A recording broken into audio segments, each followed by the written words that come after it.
Oh, here you are, face to face in this trashy bar. Another glass and I am going places. Makes me laugh about the irony of everything. I like the way you're thinking, I don't really care. Bonjour, bienvenue dans cette nouvelle vidéo où je suis comme d'habitude très heureuse de te retrouver. Alors nous sommes au jour 2 de mes aventures au Portugal et j'ai décidé ce matin même de te faire une série de 5 vidéos. Tu as d'ailleurs dû voir la conclusion de la vidéo d'hier que j'ai tournée ce matin. Aujourd'hui ça sera surtout axé sur les finances, donc combien je dépense, notamment pour le séjour global mais aussi sur une journée sur place. Donc je vais t'emmener avec moi et te montrer encore une fois les magnifiques décors. J'espère en tout cas que ça te plaît. Si c'est le cas, n'oublie pas le petit pouce bleu, t'abonner pour voir les prochaines vidéos parce que j'ai encore pas mal de choses à te partager par ici. Et c'est parti, on y va! Et j'ai commencé tout simplement par une énorme salade de fruits pour les fibres et les vitamines. J'ai accompagné le tout de pain tartiné de beurre de cacahuète et d'une banane. Et comme j'avais encore faim après ça, j'ai remangé une tranche de pain tartiné de houmous, de beurre de cacahuète et de confiture. Ça me permet de faire le plein de protéines et de gourmandises. La première astuce budget que je peux te donner, c'est tout simplement de bien prendre ta gourde d'eau dans ta valise. Ça te permet en fait de faire des économies en n'achetant pas de bouteilles et c'est en plus de ça un geste écologique. Donc là, on est arrivé sur la place de Chives. Je suis désolée si je ne le prononce pas correctement. Je n'ai pas encore totalement l'accent, mais en tout cas, c'est super beau. Donc je te laisse directement avec, encore une fois, je me répète, mais les magnifiques décors.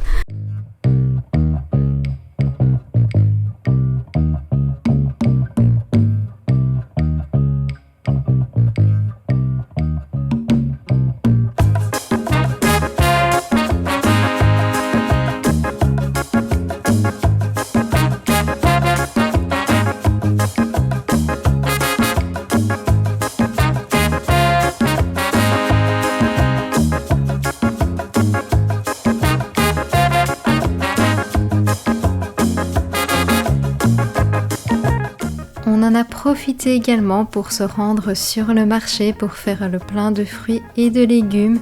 Donc à ce niveau-là, j'en ai pas eu pour cher étant donné tout ce que j'ai acheté. J'en ai eu pour 9,18 € et j'ai profité en fait pour tester des fruits exotiques. C'est ce qui m'a coûté le plus cher. Le fruit du dragon était à 3,50 €, mais clairement j'avais très envie de goûter. On vient de rentrer et je me suis dit que c'était le bon moment pour partager un petit peu avec toi toutes les dépenses de ce que m'a coûté concrètement le voyage, que ce soit pour les transports pour arriver jusqu'ici, en passant par le logement et les petits frais divers. Donc j'ai noté tout ça dans mon téléphone, c'était un petit peu posé bancal, mais voilà, on va s'en sortir. Donc au niveau du transport, je suis arrivée en avion, on a opté pour la solution Ryanair. Je sais que l'avion n'est pas forcément le choix le plus écologique, mais comme on ne reste pas non plus des semaines et des semaines, c'était pour ne pas perdre trop de temps. Comme tu le sais, moi je fais très attention à l'écologie, j'ai vraiment des actes assez militants à ce niveau-là. Le voyage, malheureusement, c'est quelque chose dont je ne pourrais pas me passer, c'est des choses sur lesquelles j'admets que j'ai encore des efforts à faire. Je rappelle que personne n'est parfait et c'est pas mon cas non plus à ce niveau-là. Au niveau du logement, on bouge plusieurs fois, enfin on va bouger 2 fois. Donc ici, on est en Algarve, on loue une maison. Et cette maison-ci nous revient par personne à 159 €, ce qui n'est vraiment pas cher quand tu vois la qualité de ce que c'est. Il y a 2 salles de bain, il y a des chambres séparées pour tout le monde. Forcément, moi, mon compagnon, on dort ensemble. Mais sinon, tout le monde a sa chambre. Partout à l'extérieur, c'est des décors absolument superbes. Donc, par rapport au nombre de nuits qu'on reste, ce n'est absolument pas cher. Et par la suite, on va bouger, on va aller à Porto. Et celui-là nous coûtera très exactement 112,75 €, ce qui est absolument pas cher du tout. Au niveau des déplacements, etc., inter-pays, il faut savoir que le Portugal est très très mal desservi en transport, donc tu peux pas forcément facilement te déplacer en bus, en train, à travers les villes. Donc on a été obligé de louer une voiture, tout simplement. Cette voiture ne nous coûtait pas spécialement cher non plus à la location pour la durée du séjour, sachant qu'on ne la garde que le temps où on est en Algarve. Au niveau de l'essence, ça je vais te mettre le montant qui s'affiche maintenant parce que forcément je ne le saurai que par la suite, mais l'essence coûte extrêmement cher par ici, beaucoup plus cher qu'en Belgique et je pense un petit peu plus cher qu'en France parce que je sais que l'essence est un peu plus chère en France qu'en Belgique aussi. Mais voilà, je pense que divisé par 4 aussi, ça, on va très très bien s'en sortir. Et au niveau des frais divers, donc moi, il faut savoir que forcément j'ai un chien que je ne laisse pas comme ça à son triste sort. Je le mets en pension dans un endroit où je veux qu'elle soit bien. Donc ça, je vais mettre le prix. Très clairement, je préfère payer un petit peu plus cher et savoir qu'elle est très très bien gardée, avec des personnes qui s'en occupent bien, plutôt que de diviser la moitié du prix et qu'elle soit malheureuse dans un endroit où ça ne va pas du tout. Donc là pareil, je te remets le montant maintenant parce que ça va dépendre un petit peu du jour où on va aller la rechercher parce que j'ai très envie d'aller la rechercher le jour où on atterrit, mais sitôt que le vol aura 30 minutes de retard, malheureusement, ce sera fermé, ce sera pour le lendemain. Donc voilà, je te remets le montant maintenant et écoute, voilà, forcément, si tu n'as pas d'animal de compagnie, cette somme-là, tu ne l'as pas. Sur place, en termes de dépenses, oui, tu as des frais un petit peu divers, donc les musées, mais ça ne coûte réellement pas cher. Manger, au final, que tu manges chez toi ou que tu manges en voyage, ça revient au même.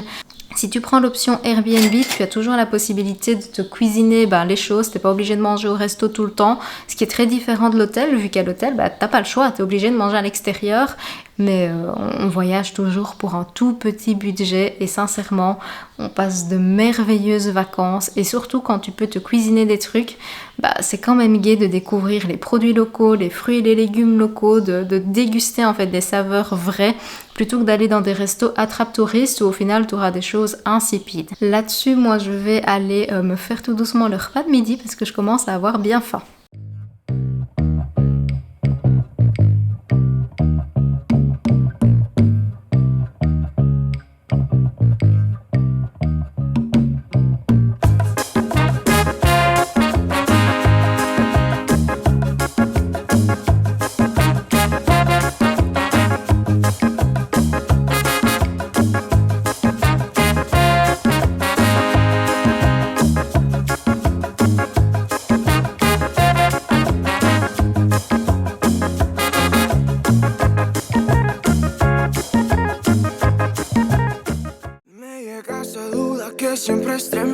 L'après-midi, on est parti sur Sagres, qui est une ville à environ 20 minutes du logement.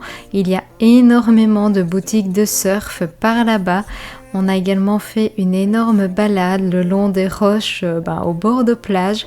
Je t'invite, si jamais tu as l'occasion un jour de faire ça, de mettre des bonnes chaussures parce que les routes sont plutôt escarpées, mais juste pour la vue, ça en vaut clairement la peine. J'en ai profité également comme collation pour manger ma petite barre protéinée ainsi qu'une mangue dont je suis complètement désolée mais j'ai oublié de filmer.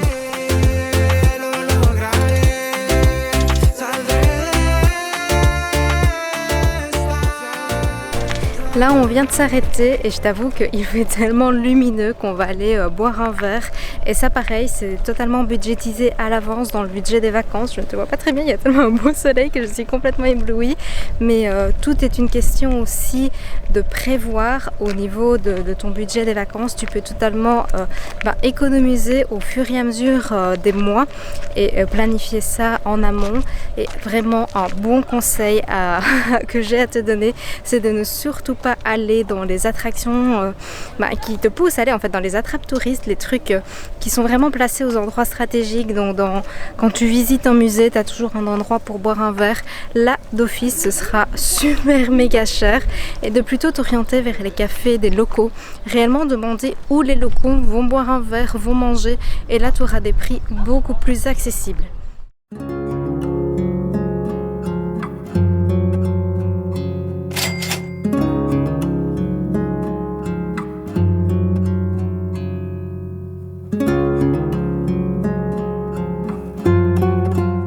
On a passé le reste de l'après-midi sur la plage et ensuite, vu que la faim commençait à se faire sentir, j'avais repéré une pizzeria qui proposait pas mal d'options véganes, donc je me suis tout simplement laissée tenter et sincèrement sans regret parce qu'elle était juste délicieuse, juste le cadre aussi était réellement magique et ça clôture un petit peu cette journée de dépenses.